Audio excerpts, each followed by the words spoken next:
trying to do some security for my online presence. Like before, I was used to listen music gigabyte of space in cloud using from Google or from Dropbox or even some of my mobile phones providers. But when I start doing my research online and find some other ways, open source applications, that if you have some basic knowledge, then you can set it up all by yourself and prepare a server so that you don't need to depend on them, depend on all the free online tools. That's the main concern actually. And the second concern is being a cybersecurity specialist, I was thinking about security of my digital footprint. Whatever I'm doing online, it's there is a footprint everywhere. So the less amount of footprint you have, the less amount of vulnerability is there. So with all this concern, I was doing my research and find out some other way around so that I can make my own lab that is owned by me, all by my resources. So I don't need to depend on some other public available free things. From that note, I was using all my old hardware and resources and basic resources actually.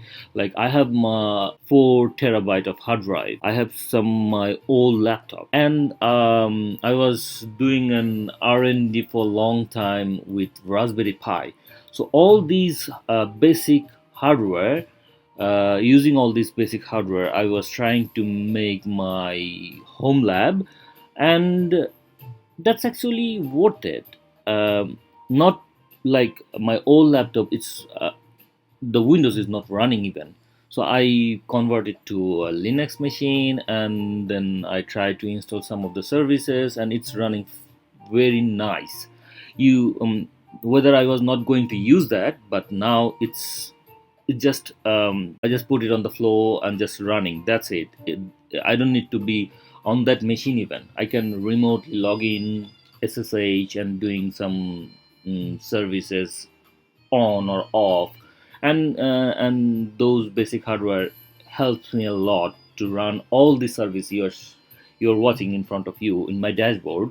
So it's you don't need to think about all of those resources, or whenever you need to set up your home lab, you don't need to bought some high-end server or nothing. Like for basic thing, you can use your old resources or whatever you have. So moving on, I will show you some the basic application that helps me to secure myself rather than not to being on a private or public domain. On that note, I was my first concern become, if I'm going to keep listening music from online free services, they are collecting my taste, which music I like.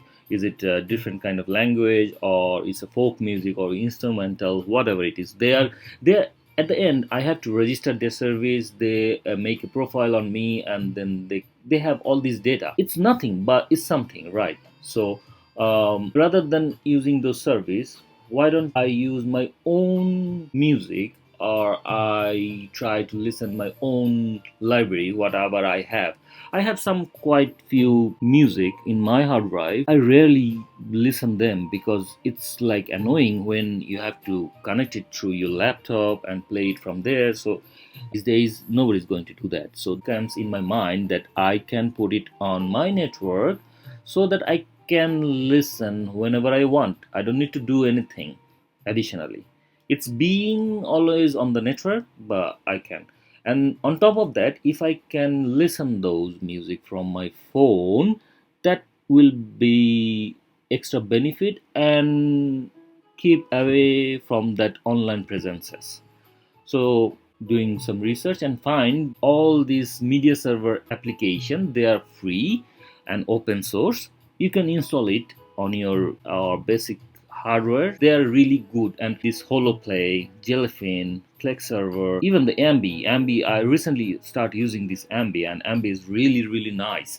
It's work completely fine in my phone. So the idea is I have my hard drive back at home connected through some of the services, some of the servers where this MB or Plex or Jellyfin was installed, and they are connected through internet via my firewall. Nobody can access. I can access through my firewall through the internet, including the VPN. And in my phone, I can install MB, even Plex server, Jellyfin, all these services. I have app in my phone, and whenever I connect through my hard drive, they just play all the music from my hard drive on my phone anywhere in the world. Isn't it the best thing? So why I need all the online free services where I can give them my test, give them my test of music. They keep tracking them, right? So by this time I have my own choice, and I was using my own music library.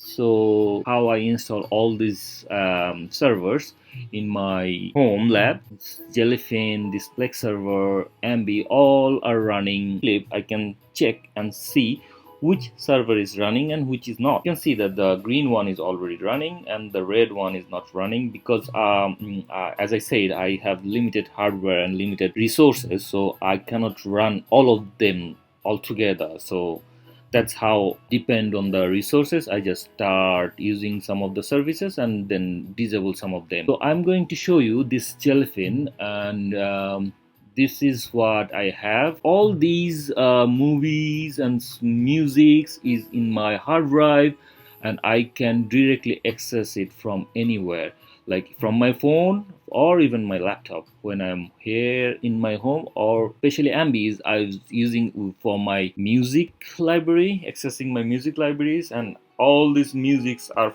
in my hard drive. I can use it inside from laptop, so I don't need to connect my hard drive to my laptop to access all this music nowadays. So it's really amazing. That's how I organize my media servers. Then I can talk about some of these home networking services I use. One of the most amazing one is this Portainer and Nextcloud. Let me talk about this Portainer. Portainer is like a virtual containerizations, and using this, all the services are running through this container. You can see I have 12 containers running in this container, and all these 12 individual container have all these individual services. All this Plex server, Jellyfin, PhotoPrism, MB, all these services are installed in the container. So backend, this container has accumulated all the service and running. So that's how it happens. So that's helped me a lot. And there is I can recommend you. I was still working on that server, that's Proxmox R&D process still. So whenever I can, then I will make a small video on that too.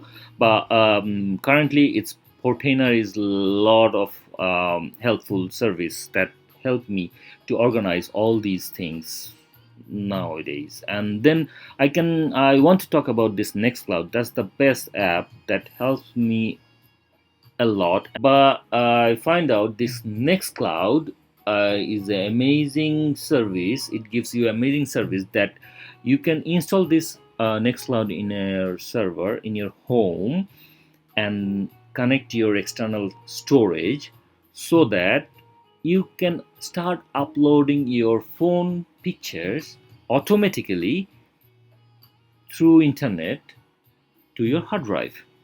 So now I don't need to go to online or Dropbox. Not I don't need to depend on Dropbox or depend on my Google Drive. It's straight from my phone to my home storage, and that helps me a lot. So I can show you this Nextcloud dashboard here. See, it's all showing me and how it's running or not, and that files. I keep uploading all my pictures in this external storage. So that's how it's really amazing tool, and it's running smoothly, and I really love it. That give me a big relief rather than thinking about where I'm going to store all my pictures. So it's the one of the best service I have, and it was really good, which helps me to run all the services. That's my home network. This Dashi, which is this home lab dashboard actually. So that's another service I run through Portina.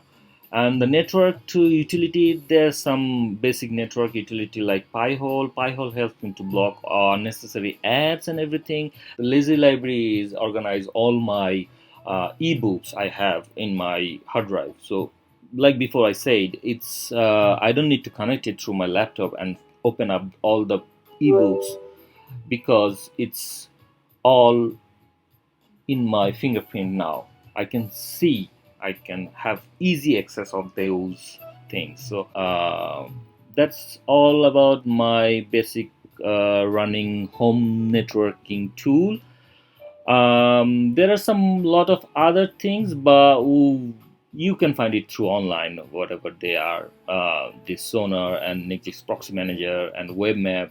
I was running all these things behind, so that's a really good thing, and I think you should have, if you have a basic interest or basic knowledge on those things, you can have it in your phone, or you can have it in your home lab and connect it through. So that's a really good thing, and I was keep doing my research and keep updating you guys what I'm going to do next. And the next project I was having, that's actually on more security related, like cyber security related platform I was preparing. Hope I can show you very soon on my next video.